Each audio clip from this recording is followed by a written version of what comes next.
Boston Bruins general manager Don Sweeney had a lot to say during his end-of-season media availability on Wednesday, including his own contract status. We're going to talk about what we learned from Don Sweeney on today's episode of Locked On Boston Bruins.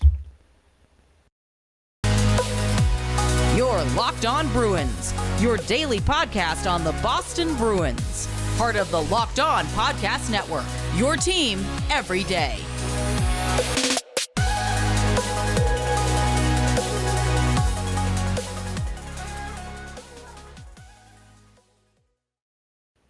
What is up, Bruins fans, and welcome back to the Locked On Boston Bruins podcast. I'm your host, Ian McLaren, and this is a daily podcast where we discuss all things Spoked B, as well as take a look around the NHL. I want to thank you so much for making Locked On Bruins part of your day. We are free and available on all podcast platforms as well as on YouTube, so please do hit that subscribe button so that you never miss an episode. We'll be doing daily podcasts through the playoffs, heading into the draft and free agency, so you're not going to want to miss a thing here on Locked On Bruins. You can also follow along on Twitter, Instagram at Locked NHL Bruins, and you can find me, my dad jokes, hockey tweets at Ian C. McLaren. For those of you who may be new to the podcast, I'm a lifelong Bruins fan living in Southern Ontario. Been covering this team for various outlets for about 17 years. And yeah, we're heading towards a pretty interesting offseason here with respect to the black and gold. Don Sweeney met with the media yesterday, Wednesday, and had quite a lot to say. I want to start with his contract status. He has an expiring contract as the general manager of the Boston Bruins, and there's some question as to whether he will be extended. Could he take a step back? Could he take a step up, be promoted, and someone steps in and takes over the GM role? He said, I'm under contract for right now. I've had a discussion earlier in the year in terms of the indication of where my path will be, and that will be determined in short order. What exactly does that mean? Well, his contract has yet to expire. He's had discussions earlier in the year with team president Cam Neely, perhaps ownership as well, in terms of where his path will be, whether that's up, status quo, taking a step back. It will be determined in short order. Cam Neely is going to speak to the media here on Thursday, so perhaps we'll get a better idea of what that means, what exactly Sweeney's future holds. A lot of people were saying yesterday he should have been pushed more to answer, but he might not even have the answer at this point. It's not really in his control whether or not he's offered a new contract. So we'll have to see exactly whether or not he remains and if he's in charge of the ship as they make decisions this offseason. One of those huge decisions, obviously, will boil down to the decision from Patrice Bergeron as to whether or not he will be back. If he does indeed retire, then obviously there will be huge holes down the middle for the Bruins to plug. You could argue that the second line center vacancy still looms as well. He reiterated that they're going to give Bergeron as much time as he needs. You can look at plans B and C, but you don't replace that type of player and what he means to the organization. It may take years to replace that player in that sense. Sweeney said you have to give him all the latitude in the world to make the best decision for him and his family. They're going to do that. He's given us indications that he's not going to hold us up in that sense, in terms of what they may have to do subsequently. But having said that, there's not a timetable necessarily. You would hope that you would have a decision before the draft, certainly before free agency, if they have to seek help elsewhere or explore the trade market. But in the same way that you were not able to replace David Krejci by committee internally, you're not going to replace a Patrice Bergeron. There's nobody like him. He's a Selke finalist for 11 straight years. He should very well win a game this year. And again, Sweeney said it might be years in the making in terms of drafting a player, developing a player like that. Count your blessings every day that you have a player like that. That's ultimately what it comes down to. When you have an iconic player, a player that's going to be in the Hall of Fame, that's how it happens. You kind of luck out in the draft. You develop him, organization for 18 years, and there's no guarantee. It's highly unlikely that you're ever going to find another player like Patrice Bergeron. He was asked whether he would look via trade or free agency to find someone else. He said, let's acknowledge that we're not playing right now. They're disappointed that they lost to the Carolina Hurricanes. They have to look internally first and foremost at areas that they might need to improve. That falls on him with player personnel, whether or not they're going to implement internally or whether they develop properly. Do they have players in the system that can step in? You look at the cupboard, it's kind of bleak, especially in terms of high-end prospects who can step in immediately. Replacing those players, you saw a little bit of that in the first part of the season where they had some new faces. People were feeling out where they were going to fit in. The coaching staff was figuring it out. They figured it out kind of February, March. That's the team they had envisioned. They played very well. Ideally, you kind of bring it back. They have everybody playing at that level beginning in October instead of figuring it out in January. But the Bergeron question looms large, and if he's gone, then it's a whole different story. And that's where I suggest you possibly look at what the market holds for a Brad Marchand. Can you get a younger roster player who can step in? Can you get a number one center? Who knows? But it's certainly something worth exploring, and I'll talk about that more on next week's episodes of Locked On Boston Bruins. As Don Sweeney makes this decision, perhaps he needs a Built Bar to keep his energy up. I don't know about you, but I love brownies. Sometimes I eat some of the batter just while I'm making brownies. Imagine if you could lick that brownie spatula clean and get some protein in it.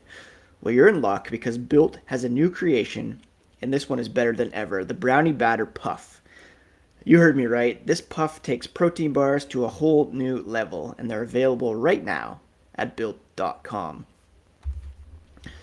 Their puffs are so good. They're chocolate-covered marshmallow protein bars, low calories, high protein, low sugar, and they're made with collagen protein, which your body absorbs more efficiently and provides tons of health benefits. Go to Built.com to get Brownie Batter Puffs right now. Use promo code LOCKED15 for 15% off your order. That's promo code LOCKED15 for 15% off at Built.com. I want to thank you so much for making Locked On Bruins part of your day.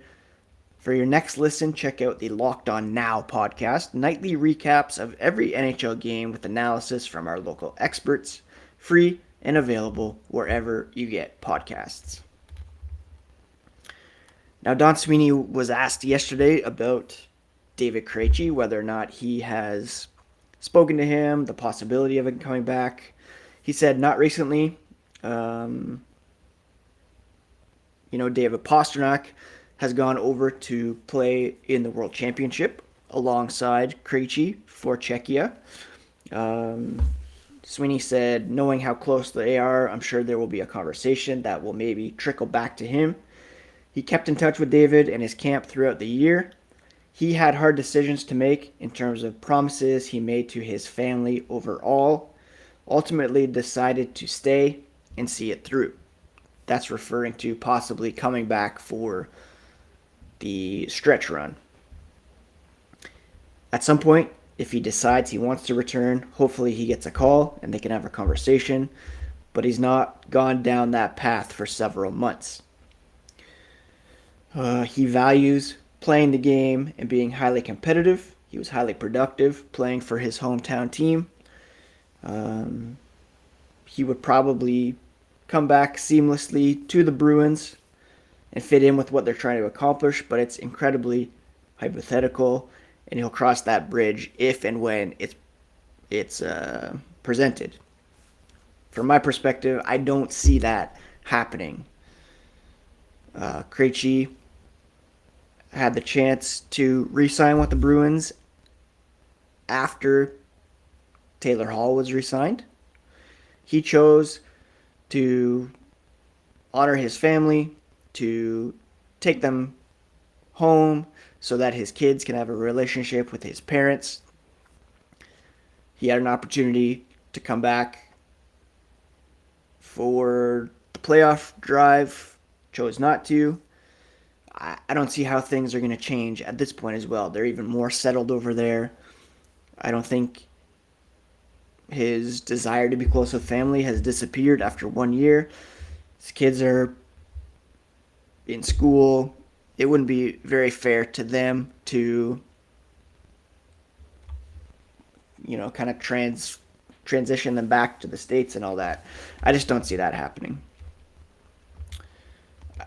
So we'll have to see, but again, it doesn't really seem like that's going to be an option.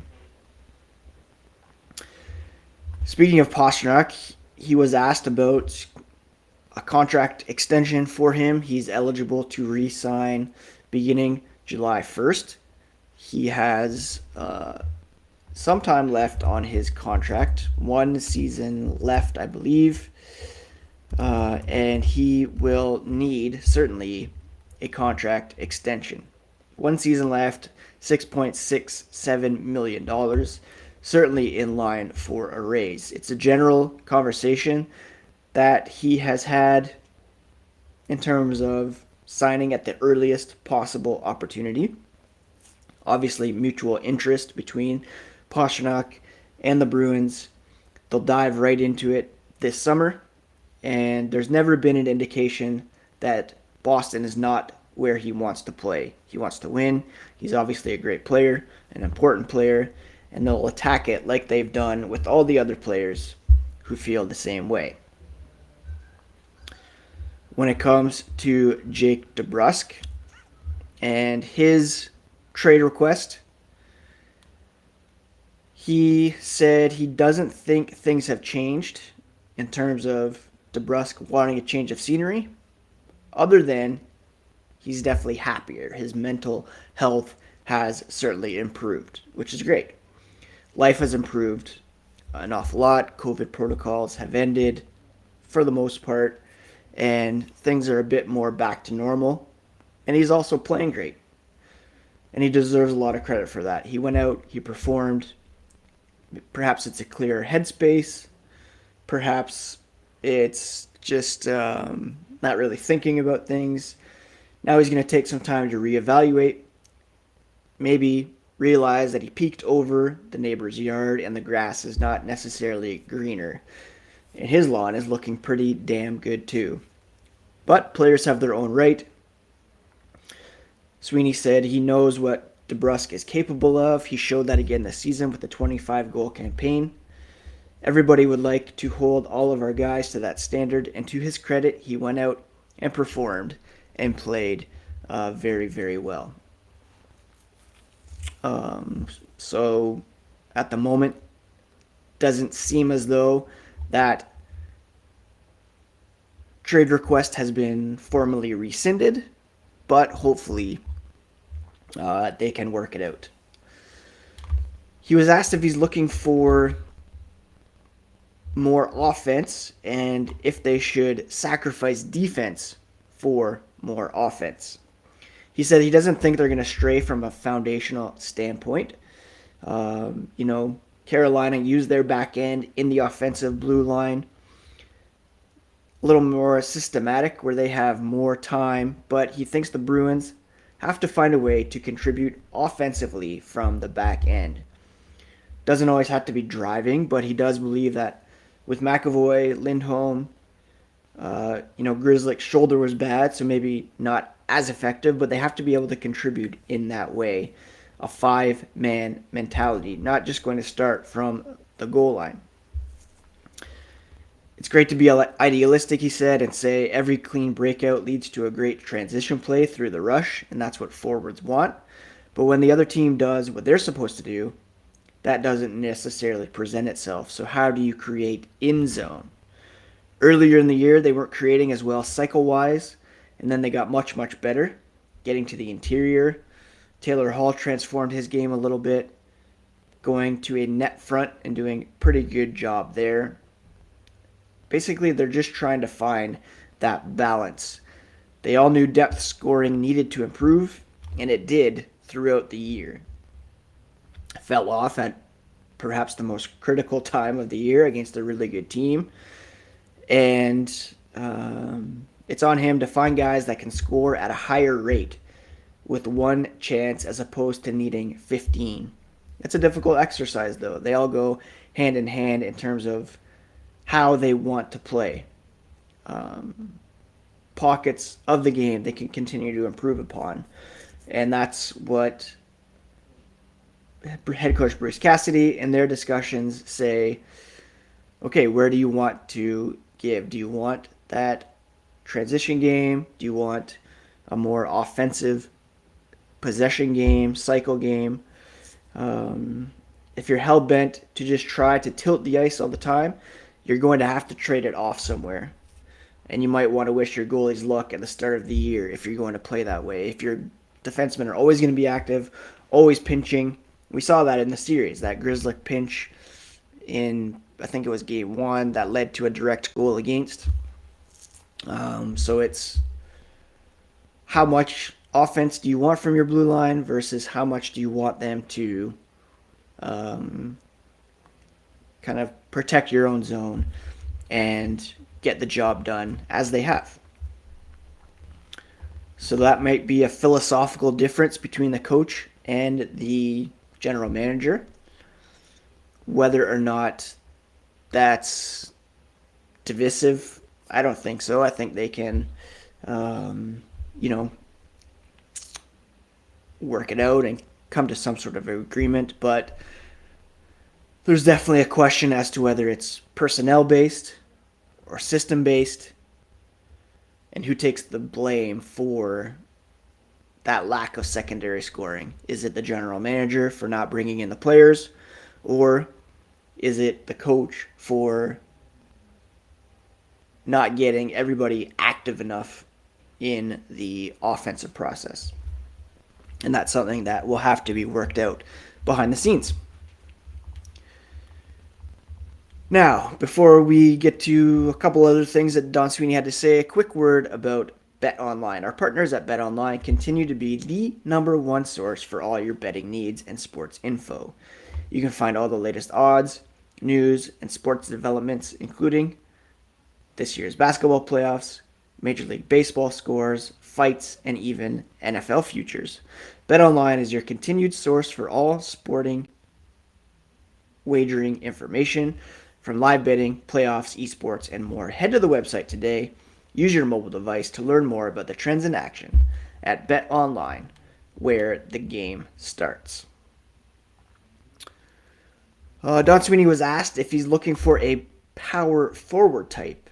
And he said during the playoffs, anytime you can have guys that occupy interior ice, it can score there, it's only going to help you overall. Philosophically, you'd love to have that. Whether or not you develop it, draft and development, or you acquire it, no different from trying to amass the best players at any position. He does believe it's an area that really helps, especially as things get tight in the playoffs. When you talk about playing against good teams, the Islanders series last year, the Hurricane series this year, or Tampa in the past, you know you have to get inside and you have to beat a really good goalie. Size matters, but they don't hold a smaller guy like Marchand to a lesser standard. He's not very big, but he plays all the attributes of a power forward. In the playoffs, other teams are looking to shut down the best players. Sometimes that gets leveled out and negated, and then other guys step up. We saw that in Game 7. Max Domi had a hell of a Game 7, and that's sort of what you have to have happen. Not a power forward, but a guy like Fabian Lysell coming in the system has to understand that this is what translates into the playoffs. It's a willingness to get inside, get dirty. The Hurricanes have been building for a while now. They've got guys that have come along, played it, and developed, grown. Not to take anything away from them, but he does believe the Bruins left something on the table, and it's his job to find the tweaks, find the changes, or convince players, coaches, development, all the way up. That's where it falls. You know, he had an opportunity to grab a guy like Max Domi at the deadline. Didn't pull the trigger, and you see it directly come back and bite them. He was asked also about the coaching. He says they have a good coaching staff. They dig in, try to get the guys as prepared as possible, identify deficiencies. They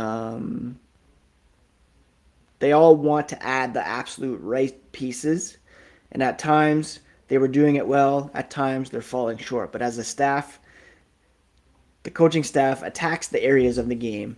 Defensively, they're not a team that gives up an awful lot, but of course, like I was saying, they didn't score enough. They were expected to drop from 2.5, 2.4 goals to 1.6 in the playoffs. Is that a function of playing a really good defensive team? Or is there something systemically that kept them from being able to break through? You know, there were times when they did break through, even in Game 7. Just didn't get the bounces. So again, they have to figure out what it is. Is it personnel? Is it all personnel? No. Is it all systemic? No. Is it execution? A lot of the times, that's the part where he appreciates where the staff and their willingness to dig in and try to find the areas of the game where they can improve. They're not perfect. They're not going to do things as well as they necessarily want or should. So they all have to continue to improve as an organization.